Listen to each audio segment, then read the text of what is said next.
Au sommaire aujourd'hui de cet été 2013 de l'automobile, découvrez la Peugeot RCZ-R en version définitive. Vous découvrirez l'essai de la Jaguar F-Type, puis cette étude de style présentée actuellement au Festival of Speed de Goodwood. Toujours présente à Goodwood, c'est la Citroën DS3 Cabrio Racing. Oui, Cabrio Racing. Et enfin, ce sera par celle-là qu'on va commencer, la BMW Active Tourer Outdoor. Attention, c'est parti. Bonjour à tous et à toutes, chers internautes, amis de Facebook et de YouTube. Merci d'être avec nous en tout cas pour suivre ce feuilleton de l'été 2013. Nous parlons automobile. Et vous avez pu le voir dans le sommaire, aujourd'hui, un épisode très chargé. On va commencer tout de suite avec l'Active Tourer Outdoor. Et oui, l'Active Tourer, vous l'avez comment vous dire, vu pour la première fois au Mondial de Paris 2012, puis au Salon de Genève. On regarde le reportage tout de suite. Et on se retrouve juste après, justement, pour lancer le reportage consacré à la version tout chemin de ce monospace. Mais à quoi ressemble la version classique? Réponse en images depuis Paris, porte de Versailles. Regardez.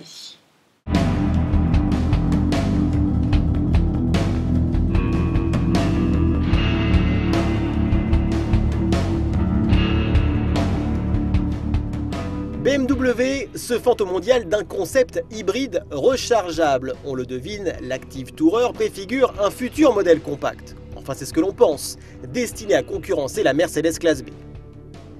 Plus d'espace à bord, c'est souvent le souhait des propriétaires de BMW. Un souhait qui pourrait cette fois devenir réalité grâce à ce véhicule qui explore un segment oublié par la marque jusque-là. Tout en conservant le style et la sportivité qui ont fait la réputation du constructeur allemand, le concept Active Tourer privilégie aussi l'espace intérieur et le confort. Long de 4,35 m, pour 1,83 m de large et 1,56 m de haut, ce modèle abandonne la propulsion au profit d'une transmission roue avant pour proposer un habitacle plus généreux.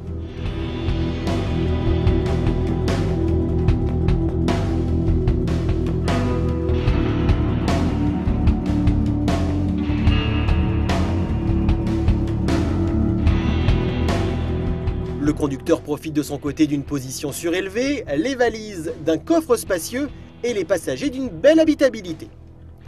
Le toit panoramique en verre permet quant à lui de modifier la luminosité sur simple pression d'un bouton. Enfin, notez que sur ce concept, BMW a choisi d'associer un nouveau moteur 1,5 litre à la chaîne de traction hybride rechargeable eDrive, déjà vu sur le concept i8. De là à en déduire que ce monospace compact pourrait venir élargir la gamme BMW i, il n'y a qu'un pas.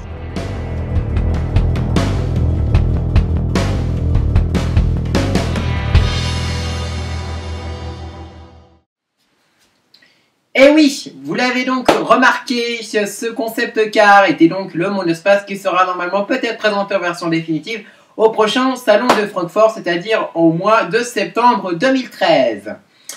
Et bien, 2 mois avant le salon de Francfort, BMW a dévoilé une toute nouvelle version de cet Active Tourer. Son nom, le Active Tourer Outdoor. Alors, à quoi ressemble-t-il? Réponse en image, regardez. Le voici donc enfin, ce concept Active Tourer Outdoor. Question style, vous le remarquez? Eh bien, comment vous dire, ce concept ressemble à 99% au concept car de 2012. Eh oui, aucune modification à l'avant. En tout cas, moi j'ai remarqué la simple modification, c'est une nouvelle couleur. Adieu le gris et bonjour un orange, c'est tout. On remarque donc sinon l'ajout de peut-être d'un intérieur un tout petit peu plus outdoor, mais en tout cas l'extérieur, il faut vraiment avoir des yeux de lynx. On peut remarquer l'extérieur qui est juste outdoor avec cet autocollant. L'intérieur est toujours aussi luxueux et surtout aussi futuriste que le concept car de 2012 que vous venez de voir. Le concept car, donc je rappelle que le Active Tourer préfigure donc le monospace qui sera normalement présenté au salon de Francfort, pourquoi pas, en septembre. Décidément, les stars qui sortent cette année étaient les stars du Mondial de Paris 2012 qui se tenait en octobre 2012 donc. Et oui, pourquoi? Parce que après le Active Tourer, on va continuer avec Peugeot qui dévoilait la version concept au Mondial de Paris de sa RCZ-R. Souvenez-vous, elle était dans les tons de l'Onyx, c'est-à-dire avec du cuivre qui faisait office d'arche. Et bien là, c'est pareil. On a la version de série. Et vous voulez savoir à quoi elle ressemble? Eh bien regardez. Attention, ceci est une première pour le Peugeot RCZ. Eh oui, aucun Peugeot RCZ R n'avait existé jusqu'alors. Eh oui. Vous le remarquez donc, Peugeot met donc enfin son cycle R sur une RCZ. Et cela se traduit donc par un intérieur sportif, un extérieur un petit peu plus soigné sportivement et surtout un moteur de plus de 250 chevaux, je crois. Le Peugeot RCZ-R avait été présenté pour la première fois au Salon mondial de Paris en octobre 2012 et bien an plus tard, elle est présentée enfin en version de série lors du festival Off-Speed de Goodwood.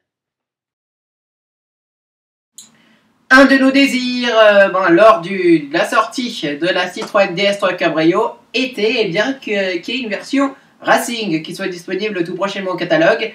C'est bientôt fait. Regardez les images que vous allez voir maintenant. Eh bien, c'est comment vous dire la version concept car présentée lors du festival Off-Speed de Goodwood qui se tient actuellement en Angleterre. Alors, à quoi ressemble donc la version concept car de la Citroën DS3 Cabrio en version Racing de plus de 200 chevaux? Réponse à l'image, c'est tout de suite. Et maintenant, dans l'été 2013 de l'automobile. Regardez. Citroën nous l'avait promis. Et oui, il y a donc bien une version Racing de sa Citroën DS3 Cabrio qui se distingue un petit peu de sa version à toit en dur. Quelques modifications, l'ajout d'un avant différent, des feux 3D à LED et surtout de décoration de stickers un petit peu différents. Alors, attention, ici c'est un concept. Verra-t-on un modèle de série? Réponse peut-être dans quelques mois. Allez, une dernière voiture pour se quitter, c'est une Jaguar, prise sur la base de la F-Type. La F-Type, si vous ne la connaissez pas, on va vous mettre l'essai juste après. Et oui, parce que c'est une belle voiture. Et sur cette base de la F-Type, eh bien Jaguar a fait une formidable voiture. Alors ce que je vous propose tout de suite et maintenant, c'est de regarder l'essai de la Jaguar F-Type, puis le reportage qui est consacré à cette nouvelle voiture sur base de la F-Type. Regardez.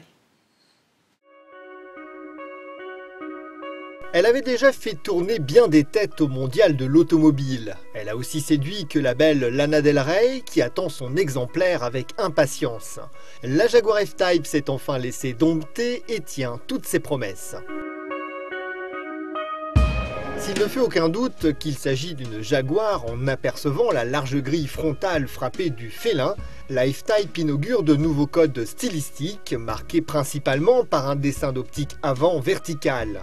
Sa poupe retroussée aux ailes bien rebondies, son regard arrière à peine entrouvert et la double sortie d'échappement centrale s'inspirent de la légendaire Type E tout en la réinterprétant de façon plus virile et contemporaine. Mais ne vous y trompez pas, on est loin ici du petit cabriolet fin et élancé d'antan. La F-Type est aussi large qu'une R8 avec 1,92 m dont il faudra s'accoutumer.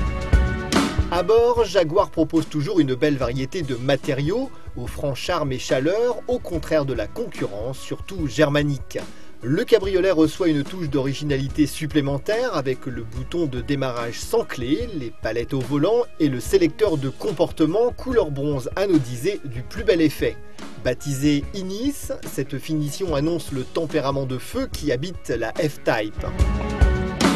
Pour un nouveau modèle souhaitant marquer son temps, la F-Type se dote d'un tout nouveau V6 3 litres fabrication maison, disponible en deux niveaux de puissance, 340 et 380 chevaux pour le V6S. Ce V6 fait preuve d'une belle vigueur avec une courbe de puissance linéaire et largement suffisante pour une conduite sportive. Surtout, ce bloc a bénéficié d'un travail tout particulier sur ses vocalises. La dernière version au lancement de la F-Type reprend l'AJ V8 de 3e génération, déjà disponible sur les autres modèles de la gamme. Fort de 495 chevaux pour 625 Nm de couple, le Spitfire devient soudainement Tornado. La F-Type repose sur un tout nouveau châssis de 4e génération en aluminium issu de l'expérience XKR S. Plus rigide et plus légère, cette architecture associée à des suspensions type Sport, une gestion électronique dynamique et un train avant particulièrement ferme rendent la F-Type tonique, sans le moindre roulis ou affaissement, même au nom du confort. Entre les deux V6, si les écarts de puissance et de couple ne sont pas si flagrants, le comportement de la F-Type V6S est nettement différent du fait de la présence du Jaguar dynamique qui raffermit la direction hydraulique. Il en résulte une précision au laser dans les trajectoires qui manque au modèle V6 standard. Si la F-Type V6 est déjà un bel animal, la V8S transcende l'anglaise en un véritable monstre enragé dont les montées en régime semblent sans fin.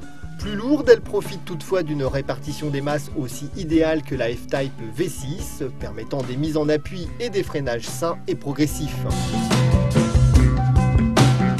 La jeune chanteuse pop ne s'est pas trompée en intitulant le titre dans lequel apparaît la F-Type Burning Desire.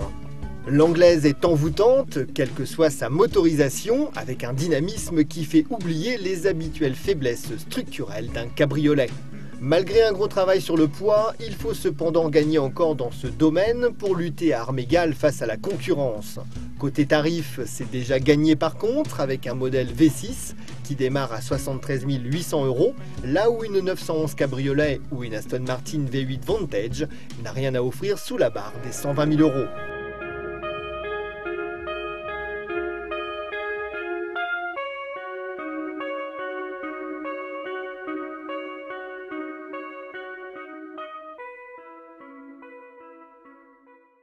Après donc le simple cabriolet, voici comment vous dire une étude de style très rigolote.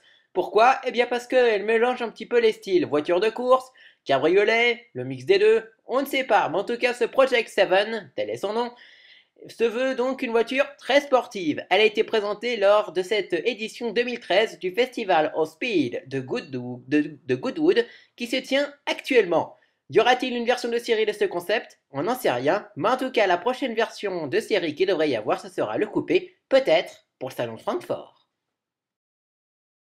Merci à vous de nous avoir suivis pendant cette émission. On se retrouve très bientôt sur Facebook et YouTube pour suivre l'été 2013 de l'automobile.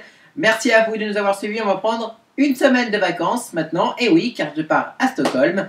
Et donc, on se retrouve quand? Eh bien, on se retrouve normalement le samedi 20 juillet. On va dire le samedi, voire le dimanche 21 juillet 2013, où on va, eh bien là, vous parler encore de plein de choses dans l'automobile, des essais, des infos exclusives et surtout un reportage consacré, enfin deux reportages, un qui est consacré à la Tesla Model S et un autre à la Citroën C4 c'est la chaîne techno 01net qui l'a fait. On va vous les diffuser dans cet été 2013 de l'automobile. Ça sera courant août.